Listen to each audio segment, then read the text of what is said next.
Assalamualaikum warahmatullahi wabarakatuh. Pemirsa di rumah, dialog khusus edisi hari ini kembali hadir untuk menyapa Anda di rumah. Dan kali ini dialog khusus sudah ada tema menarik untuk kita ulas bersama, yakni terkait dengan bahaya kekerasan seksual pada perempuan dan juga anak. Nah, di samping saya sudah ada narasumber hebat yang akan saya perkenalkan terlebih dahulu. Beliau adalah Bapak Arief Qolisuddin Yuswanto, SSTP MM, selaku Kepala Pemberdayaan Perempuan Perlindungan Anak, Pengendalian Penduduk dan Keluarga Berencana. Assalamualaikum Bapak. Waalaikumsalam Mbak Elva. Bagaimana kabarnya hari ini Pak? Alhamdulillah baik-baik saja Mbak Elva. Ceria ya Pak ya hari ini, meskipun mendung, hujan Pak. Siap, semangat tetap harus ceria. Semangat tetap ya. harus ceria. Pak, terkait dengan hari ini kita kan pembahasannya bahaya kekerasan seksual perempuan dan anak. Seperti di tahun 2024 ini Pak, ternyata kasus-kasus kekerasan pada perempuan dan anak itu masih menjadi isu krusial Pak. Dah di sini peran DP3A P2KB itu fokusnya seperti apa, bisa dijelaskan ke pemirsa di rumah? Terima kasih Mbak Ulfa. Yang jelas kehadiran dari dinas kami ini untuk memberikan jaminan hak perlindungan kepada perempuan dan anak. Supaya perempuan dan anak ini ya istilahnya notabene ini sebagai kaum yang gampang untuk mendapatkan kekerasan.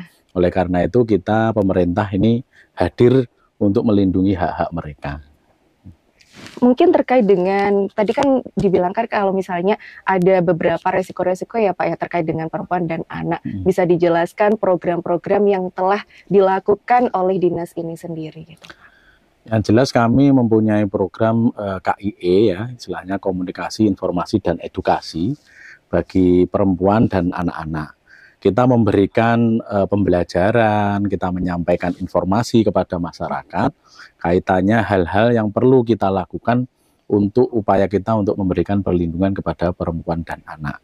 Harapan kita, perempuan dan anak ini juga mampu, dia itu untuk istilahnya memberikan benteng tersendiri, sekaligus ini kan juga upaya kita untuk memberikan edukasi kepada masyarakat bahwa hak-hak perempuan dan anak ini patut kita jaga bersama. Jadi peran anak itu juga sebagai pelapor dan juga pelopor ya Pak ya.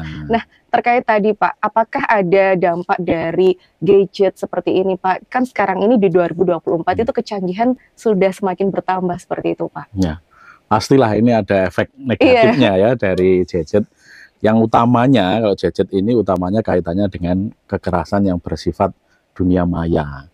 Atau istilahnya juga verbal ya, istilahnya pakai kata-kata tapi itu yang menyakitkan dan itu mungkin juga mencemarkan nama baik, kemudian juga membuat anak itu jadi tertekan, itu semuanya bisa kita lewatkan lewat gadget itu ya. Makanya oleh karena itu peran orang tua itu juga sangat besar sekali kaitannya dengan pembatasan penggunaan gadget. Oke, jadi tadi penggunaan gadget tadi ya Pak ya, peran orang tua. Terus bagaimana dari DP3AP ini untuk mensosialisasikan kepada masyarakat Pak terkait dengan peran penting role modelnya orang tua seperti itu Pak? Yang jelas kita juga bekerja sama dengan beberapa instansi terkait ya Pak ya. Kemudian juga beberapa organisasi, salah satunya juga PKK, Dharma Wanita. Kemudian juga kita berupaya menggandeng secara langsung anak-anak kita, yaitu kita lewat generasi berencana, PIK-R yang ada di masing-masing sekolahan. Kita berupaya untuk menjadikan sosok-sosok anak-anak itu ada yang terpilih sebagai dia itu penyampai informasi. Karena ketika anak-anak itu komunikasinya dengan sama-sama sebaya gitu itu ya, lebih enak, dia lebih bisa terbuka. Nah, itu kita menggandeng generasi-generasi kita, duta-duta kita seperti itu. Jadi program kita yang di masyarakat kita melibatkan ibu-ibu di PKK, kemudian kalau di sekolahan kita duta-duta kita. Jadi ada kandidat-kandidat tertentu gitu ya Pak ya, untuk mempengaruhi teman-temannya gitu ya Pak ya. Betul. Oke. Nah Pak, tadi kan peran serta seperti kepolisian, lembaga hukum itu apakah juga berperan Pak dalam menangani bahaya dari kekerasan pada perempuan dan anak ini Pak? Oh ya pasti. Dari teman-teman kita, dari Bapak Polisi, Bapak Kejaksaan ini punya peran yang sangat luar biasa juga. Beliau-beliaunya juga ikut mensosialisasikan, sekaligus juga memberikan antisipasi kaitannya dengan mungkin kalau bisa kejadian itu jangan sampai terjadi. Tapi seumpama sampai terjadi, kita juga berupaya memberikan penanganan yang maksimal. Jadi biar cepat pencegahan selesai. gitu ya Pak Iya, ya, sebelum adanya penanganan betul, itu. ya. Jadi luar biasa sekali dari DP3AP2KB ini dalam menggandeng instansi-instansi terkait pemirsa di rumah untuk bahaya dari kekerasan perempuan dan juga anak. Nah Pak, pastinya nih Pak di 2024 ini, dan ini sudah penghujung ya Pak ya, Ya. mau 2025, itu apakah ada isu-isu yang masih marak Pak? Mungkin bisa diceritakan ke pemirsa di rumah seperti apa sih Pak contohnya dari kekerasan perempuan dan anak itu Pak? Ya, kebanyakan sih karena pergaulan ya, pergaulan bebas. Itu yang kita itu antisipasinya sampai sehari ini kita berupaya maksimal. Karena ya itulah namanya anak-anak. Iya. Terkadang itu rasa ingin tahunya Iya, kadang besar. pengen coba-coba Lah, gitu ya Pak ya. itu yang istilahnya jadi keprihatinan kita bersama. Tapi kita berupaya dengan kita tetap menggandeng lembaga yang ada, kemudian ke masyarakat, kemudian juga orang tua. Harapan kita itu peduli. Jadi kita tidak bisa memberikan tanggung jawab ini hanya di satu sisi, hanya di pemerintah, jadi tidak bisa. Kita harus sama-sama, ya, lingkup gitu biar ya kita Pak, atasi ini dikerahkan. semuanya. Ya.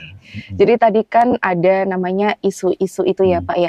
Nah terkait dengan ada nih Pak isu kekerasan seksual pada lingkungan sekolah itu Pak. Mungkin bagaimana sih Pak caranya untuk menekan seperti itu Pak?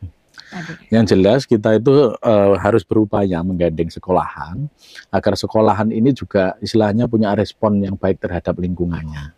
Jadi di situ peran dari Bapak Ibu guru itu untuk memantau bagaimana tingkah laku siswanya, kemudian juga mendorong siswanya ketika ada kejadian itu dia juga Cepat harus berani gitu ya, Pak, ya? berani juga melapor kan seperti itu.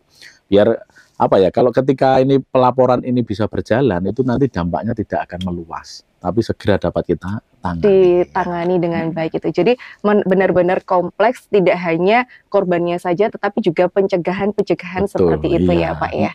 Nah untuk kira-kira nih Pak, untuk kekerasan itu biasanya rentannya pada umur berapa sih Pak untuk isu-isu yang sudah berlaku ini Pak? Yang jelas yang mereka itu mulai mengenal lawan jenis lawan itu ya. jenis ya benar. Cinta monyet biasanya ya Pak ya. Sekitar SMP itu sudah mulai kalau kaitannya dengan kekerasan seksual. Oleh karena itu sekali lagi ini Gen Z itu yang pengaruhnya besar ya. Karena mereka itu bisa melihat dunia itu seluas-luasnya. Yang ini yang kita harapkan ya filternya tetap kembali ke orang tua, bagaimana orang tua itu harus mendekatkan anak-anak kita itu ke agama. Benar. Baik itu diikutkan di TPA, itu sekolah minggu, atau apa itu kita harus membiasakan anak-anak itu. Religinya juga harus kuat betul, ya Pak ya untuk membentengi itu semua. Karena paling kuat itu memang dari situ, dari religi. Ketika religi ini sudah bisa masuk ke anak-anak, insya Allah nanti dia lebih kuat. Oke. Apakah ada Pak event-event juga untuk memberitahu sosialisasi kepada anak mungkin di Kota Kediri terkait dengan bahaya seksualitas ini kepada masyarakat gitu Pak? Ada, kita beberapa kali juga kegiatan bersama, baik itu dengan tahunan itu Pak, rutin? Rutin pasti kita ada ya. Utamanya Kongres Anak. Ketika kita ada Kongres Anak, kemudian ada peringatan Hari Anak Nasional, itu pasti kita selipkan pesan-pesan kita kaitannya dengan perlindungan perempuan dan anak. Untuk partisipasinya Pak, itu dari luar biasa ya. Mulai tahun ini itu kelihatan sekali dari ketika kita pelaksanaan Kongres Anak kemarin, itu partisipasi anak ketika menyuarakan anaknya itu luar biasa sekali. Kita buka hanya dalam tempo kurang lebih dari 10 hari, itu ada 1000 lebih suara anak yang masuk. Banyak ya Pak ya? Untuk ikut partisipasi. Itu dia ingin lebih apa? banyak dari tahun kemarin? Ya, yang tahun kemarin lebih banyak lagi ya. Itu dari faktor apa Pak? Kok bisa ada peningkatan menurut dari dinas? Mungkin itu karena anak-anak sudah mulai tahu gitu. Oh ternyata di Kota Kediri ini kota yang memang ramah anak. Fasilitas untuk anak itu kita maksimalkan. Mereka juga kita berikan kesempatan untuk bersuara.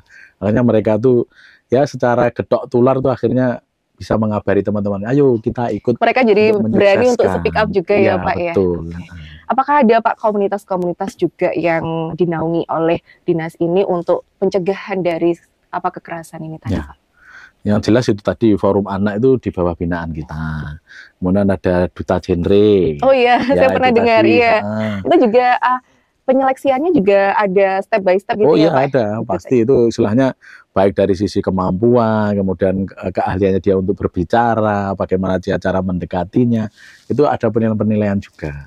juga kedepannya nanti kita akan bekerja sama dengan Dinas Pendidikan itu untuk memasukkan istilahnya materi sekolah sadar kependudukan.